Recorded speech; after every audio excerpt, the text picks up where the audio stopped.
Édouard Philippe l'a annoncé sur les coups de 15h30 le 28 avril. La Ligue 1 ainsi que la Ligue 2 ne reprendront pas avant septembre. La saison est donc définitivement arrêtée. Quelles sont les conséquences économiques et sportives de ce drame? Pourquoi le football français est-il en danger? Va-t-il réussir à sortir de cette crise historique? Si oui, quand et comment? Ce sont des questions très difficiles que nous allons tenter d'éclaircir ensemble. Donc préparez-vous bien pour cette vidéo importante dans un format totalement inédit sur la chaîne.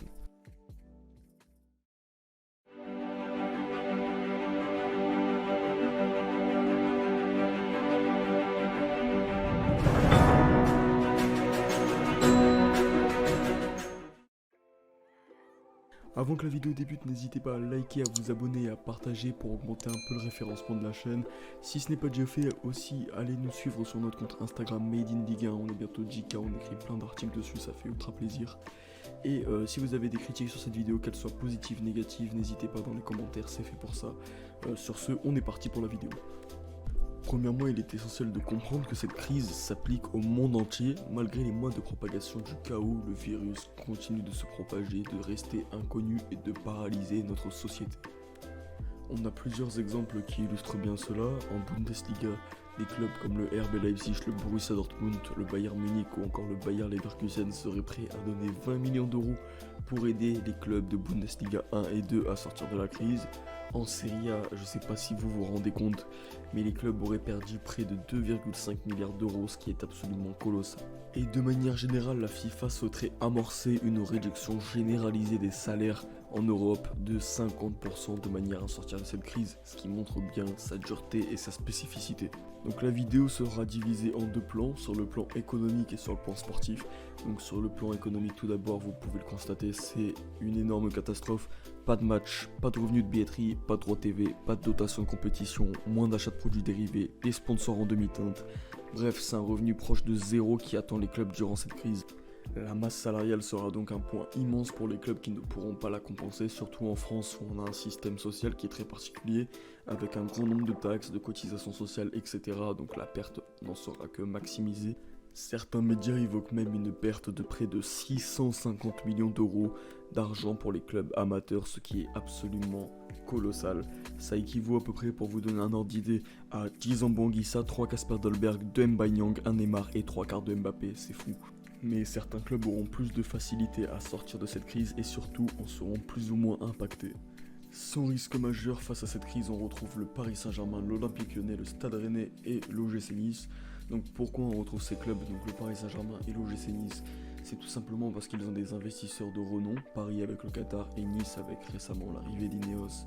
Le Stade Rennais reste sur une spirale assez positive avec un huitième de finale d'Europa League, une Coupe de France et vient récemment de se qualifier pour la Ligue des Champions ou du moins les barrages. Cela dépendra du vainqueur de l'Europa League. Et puis Lyon, c'est un club stable, structuré avec des qualifications en Ligue des Champions qui sont très fréquentes, des bonnes perfs dans ses compétitions, un parc OL, un centre de formation d'une qualité exceptionnelle, premier en France et deuxième en Europe, ce qui lui permet d'avoir un effectif d'une valeur marchande très élevée et donc de pouvoir revendre ses joueurs pour augmenter ses revenus.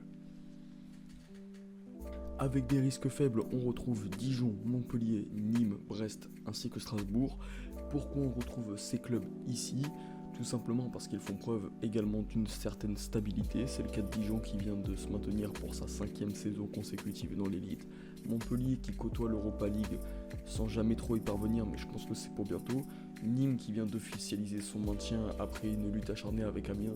Brest qui pour sa première saison est très convaincant, très séduisant. Et Strasbourg qui vient de remporter la Coupe de la Ligue il y a un peu plus d'1 an maintenant. Avec des risques élevés, on peut être assez surpris dans un premier temps de voir des clubs comme Monaco, Nantes, Lille, mais c'est tout à fait logique.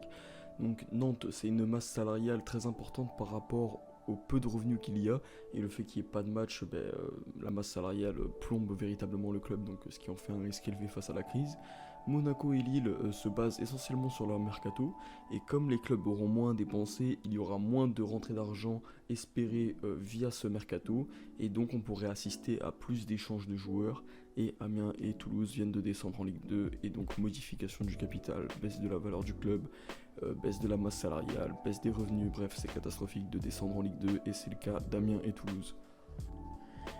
Face à des risques élevés, on retrouve l'OM, les Girondins de Bordeaux et l'AS Saint-Etienne, ce qui est très facilement compréhensible. Les Girondins de Bordeaux viennent de se faire racheter, n'arrivent pas à progresser, ce qui traduit des dépenses importantes pour un revenu faible. L'AS Saint-Etienne vient de réaliser une saison très médiocre, malgré l'éclosion de Denis Bouanga, même si dans le même temps il y a eu la perte incroyable de niveau de Wabi Kazri.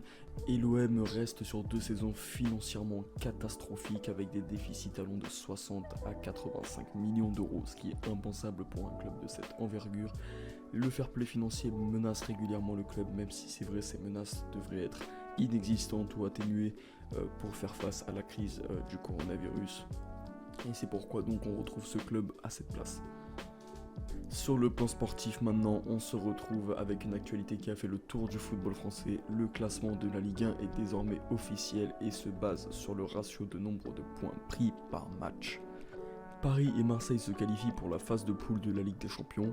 Rennes est barragiste et peut rentrer directement en LDC si le vainqueur de la Ligue Europa se qualifie via son championnat. Lille est en Europa League. Nice et Reims ont le destin qui ne sont pas entre leurs mains, cela dépendra de l'avenir des 2 coupes, la Coupe de France et Coupe de la Ligue.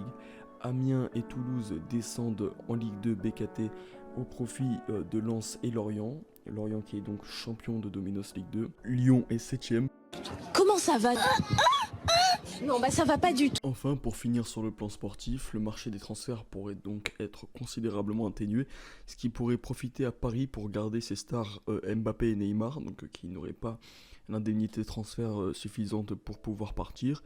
Ça profiterait donc à la Ligue 1 et Nice pourrait donc faire ses soldes sur le marché des transferts dû à des prix extrêmement bas. On a vu l'intérêt de l'OGC Nice pour Mario Götze ou encore d'autres joueurs. Julien Fournier l'avait annoncé, il y aura un arrêt de l'inflation des prix sur le marché des transferts, ce qui pourrait donc profiter à Nice pour être compétitif la saison prochaine en Europe. Voilà, c'était tout pour cette vidéo. N'hésitez pas à nous suivre sur Instagram Made in Ligue 1, à vous abonner, à liker et à partager pour le référencement.